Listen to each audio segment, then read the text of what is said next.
যে অন্যের জন্য নিজের জীবনকে বিলিয়ে দেয় সেই প্রকৃত মানুষ।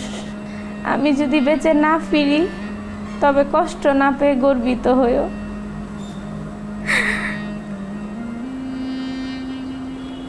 জীবনের প্রত্যেকটা ভুলের জন্য ক্ষমা চাই আনাস। পড়ার টেবিলে রেখে যাওয়া নিহত ছেলের চিঠি পড়তে পড়তে কান্নায় ভেঙে পড়লেন মা।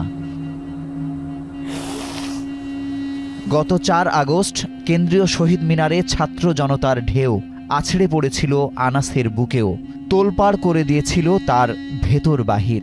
সে রাতেই জনসমুদ্রে মিশে যেতে চেয়েছিল সে।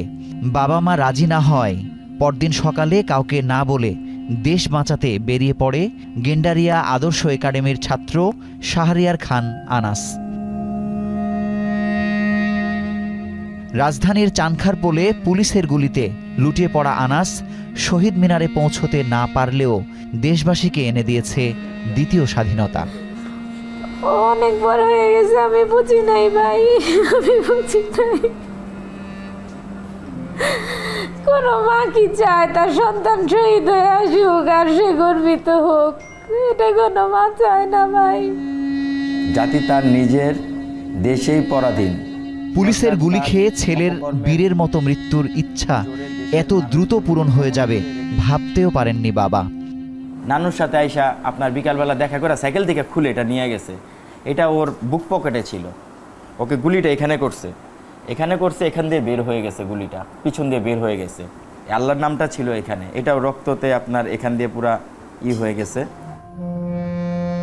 আমরা আমাদের জীবনের এমন এক পর্যায়ে এসে হাজির হয়েছি যেখানে নিজের দেশ আমরা নিজেরাই নিরাপদ না।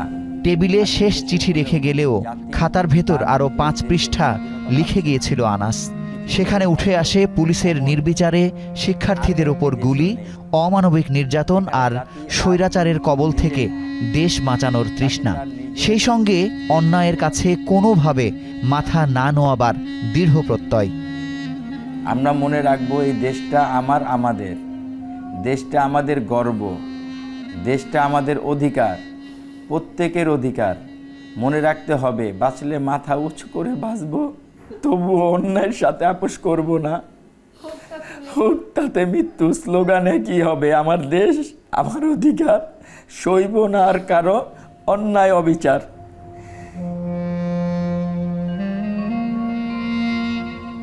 দশম শ্রেণীর আনাসের নামে নামকরণ করা হয়েছে তার বাসা সংলগ্ন সড়কটি। বহুদিনের পরিচিত যে পথে সে হেঁটেছে লক্ষবার, সেই পথেই তার জয়গানে আঁকা হয়েছে গ্রাফিতি। যার গুলিতে আনাস নিহত হয়েছে তাকে খুঁজে বের করে দৃষ্টান্তমূলক শাস্তি দাবি তার স্বজনদের। আনাসের জন্ম এই সড়কেই, কিন্তু আনাস জেনে যেতে পারল না যে তার নামে এই সড়কটা হয়েছে। এই দীননাথ সেন রোডটা যাতে শহীদ আনাস সড়ক হিসাবে ঘোষণা করা হয় রাষ্ট্রীয়ভাবে, এবং সমস্ত শহীদদের লিস্ট হোক এবং তাদেরকে রাষ্ট্রীয় মর্যাদা দান করা হোক, এটা আমার চাওয়া। আনাসের চিঠি আজ বিজয়ের সনদ হয়ে ফুটে উঠেছে দেয়ালে। এই দেশ আবারও কোনোদিন পথ হারালে, নতুন করে গুম খুন শুরু হলে বা দুর্নীতির সাগরে নিমজ্জিত হলে আনাসের চিঠির উদ্দেশ্যই ব্যর্থ হয়ে যাবে। এই বিজয় যেন কোনোভাবেই ভুলুণ্ঠিত না হয় সেদিকে দৃষ্টি রাখার আহ্বান জানিয়েছেন আনাসের বাবা মা। মুজাহিদ শুভ, এখন, ঢাকা।